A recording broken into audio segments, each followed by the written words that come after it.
le jour où on n'a plus de rêves dans notre vie, quoi, ce sera triste, quoi.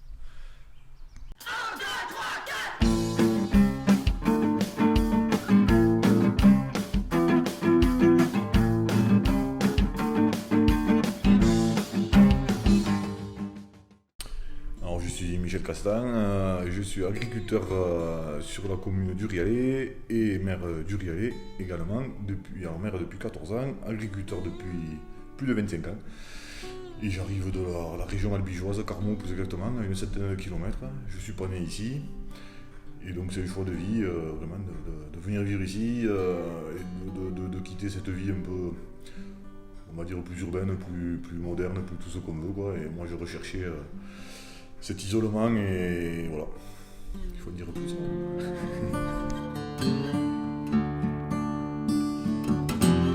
Alors ma ferme c'est 80 hectares de prairies naturelles sur laquelle j'élève un troupeau de 45 vaches au brac, production de viande, tout commercialisé en vente directe, un circuit court auprès du particulier, des restaurants et de la restauration collective.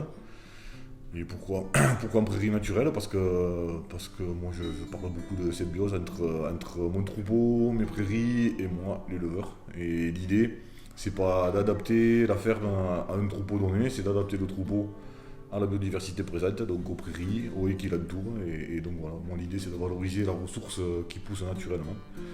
Donc mes bêtes ne connaissent que l'herbe en pâture ou le foin que je fauche sur les prairies. Et voilà, donc mon métier finalement il est relativement simple, c'est utiliser la biodiversité présente tout en la préservant et la transformer en kilo de viande pour la transformer en matière comestible. Ouais, mon mandat de maire, 14 ans bientôt, que je suis maire du village. Pour moi j'ai le droit au territoire parce que ce territoire m'a accueilli il y a 25 ans quand je suis arrivé ici. Alors quand je dis un territoire, c'est le lieu de vie, c'est les gens qui le composent, c'est son environnement, c'est ses paysages, c'est tout, quoi. Et moi je me sens redevable parce que si je suis celui que je suis aujourd'hui, c'est grâce à ce territoire, dans sa globalité. Et donc j'ai juste la prétention d'amener un petit caillou à l'édifice de ce territoire-là. Et après, dans ma conception du mandat de maire, c'est quand on est maire d'un tout petit village très isolé en zone de montagne, finalement on est juste des facilitateurs, quoi. Et on se doit finalement d'accompagner les porteurs de projets, quels qu'ils soient, sans les juger. Et l'idée, c'est que quand on a des gens qui arrivent en nous proposant un projet de vie, un projet économique avec, bien sûr, ben nous on est juste là pour faciliter, aller à la pêche aux subventions, aller construire les choses pour eux, les accueillir, leur trouver du logement, leur trouver du foncier quand c'est un projet agricole, leur trouver un bâtiment quand c'est un projet artisanal. On est là pour on est des facilitateurs, quoi, par rapport à ce développement-là. Et il faut surtout pas arriver avec une idée préconçue de dire moi je veux un épicier, un boulanger, un boucher. Ça marche pas comme ça, quoi. On est juste là pour accueillir des porteurs de projets dans leur diversité. Et surtout pas se poser des questions si c'est des projets réalistes ou pas. Et parce que des projets, ouais, on peut appeler ça des projets de certains de doux rêveurs. Mais le jour où on n'a plus de rêves dans notre vie, quoi, ce sera triste, quoi.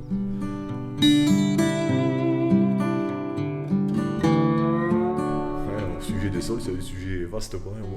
On peut presque tout y mettre, quoi. Et moi, le sol il est important parce que c'est le support de mes prairies. Et donc c'est le support de mon métier, de ma passion. C'est le sol qui fait pousser l'herbe que mangent mes vaches. Mais le sol, on peut aller bien au-delà, quoi. Le sol, c'est le support de ma maison aussi, quoi. Donc si ma maison est debout, c'est parce qu'elle est sur un sol. Et puis le sol, c'est aussi un territoire.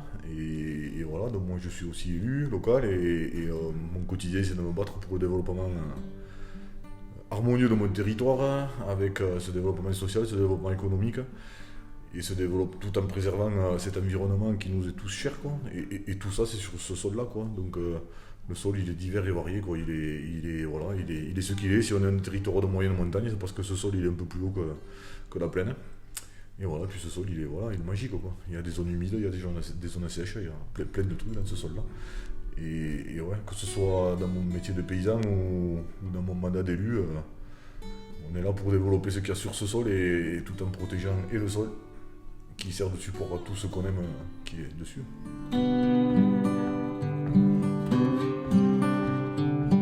Le sujet de l'eau, c'est un sujet primordial dans notre territoire. On est un relief très, très arrosé, 1600 mm de pluviométrie annuelle de moyenne sur les 30 ou 40 dernières années. ce qui est quand même 2 fois supérieur par rapport à ne serait-ce que la plaine de Castres qui a à vol d'oiseau 20 km.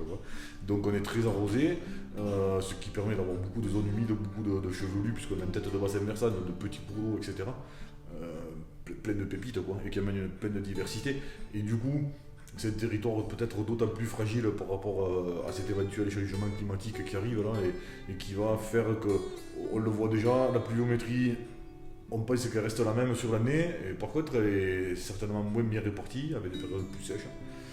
Donc l'eau, quoi, ouais, qui est indispensable à toute vie, à toute production agricole, et bien plus. Donc ouais, c'est une pépite, mais nous on a la chance d'avoir une quantité.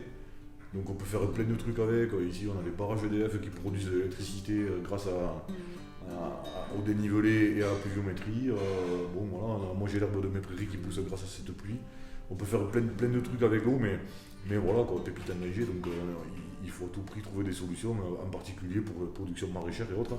Peut-être qu'à un moment il faudra se dire que la mauvaise répartition pluviométrique nous obligera à stocker des toutes petites quantités d'eau pour continuer à avoir des solutions de production de maraîchage, en particulier de production vivrière, quoi.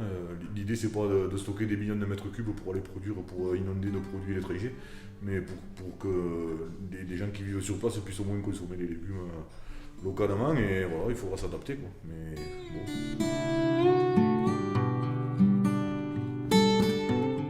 Ouais, les institutions, vaste sujet. Moi je crois fort, très fort et dur comme faire en République.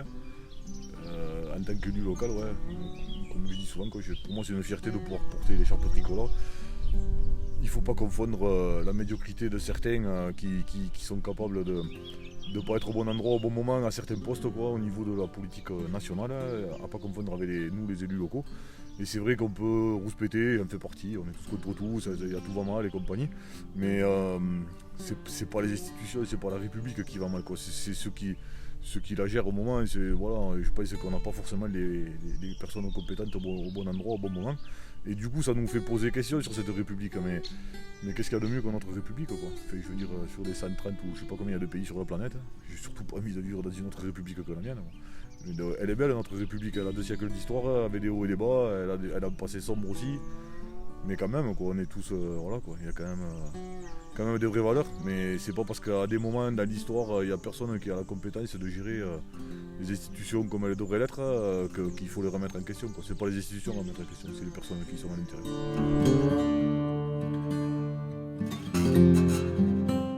Sujet de la crise écologique, vaste sujet, quoi. Alors, déjà j'aime pas ce mot de crise, même si peut-être on peut parler de crise, mais crise écologique, ouais. Déjà elle est planétaire, quoi, elle est pas locale. Et qu'est-ce qu'on en dit, qu'est-ce qu'on en fait, quoi. Enfin voilà, je veux dire, je prends toujours un exemple très, très délicat, mais moi sur ma ferme, il fait 80 hectares, si je mets 100 vaches, ça passera pas, quoi. Elles auront des problèmes sanitaires, elles auront pas assez à manger. Et du coup tout va mal se passer, et il va falloir trouver des solutions, tout le temps trouver des solutions nouvelles pour s'adapter et compagnie. Et ben, on peut se dire que la ferme planète, quoi, finalement, et ben, on est trop nombreux à la grignoter tous les jours un peu, on est trop nombreux à la consommer. Et c'est un état de fait, j'ai pas de solution. Mais bon, on est passé de 3 milliards à 7 milliards en 2 générations. On est trop nombreux à consommer, et voilà. Et ensuite, dans les 7 milliards, en plus, on est quelques-uns, nous, là, les occidentaux privilégiés, à surconsommer, à gaspiller, à jeter, à patrier, à faire plein d'erreurs au quotidien. Bon, on a assez donné maintenant, qu'est-ce qu'on en fait, ça va être complètement difficile et délicat, parce que quand on a connu l'opulence et la surconsommation, c'est très difficile de faire marche arrière, on le voit. On est tous donneurs de bonnes leçons, mais on ne se l'applique pas forcément à nous-mêmes. Mais ouais, la crise, ouais, on va dans un mur, moi je suis convaincu, et quand on a des gamins, voilà, c'est pour ça que je suis en bio, c'est pour ça que je travaille avec un prix naturel, et c'est pour ça que j'amène aucun intrant sur ma ferme, parce que quand je serai en fin de carrière, ou en fin de vie, ou en fin de je sais pas quoi, j'ai pas envie d'avoir honte de ce que j'ai fait, de ma carrière.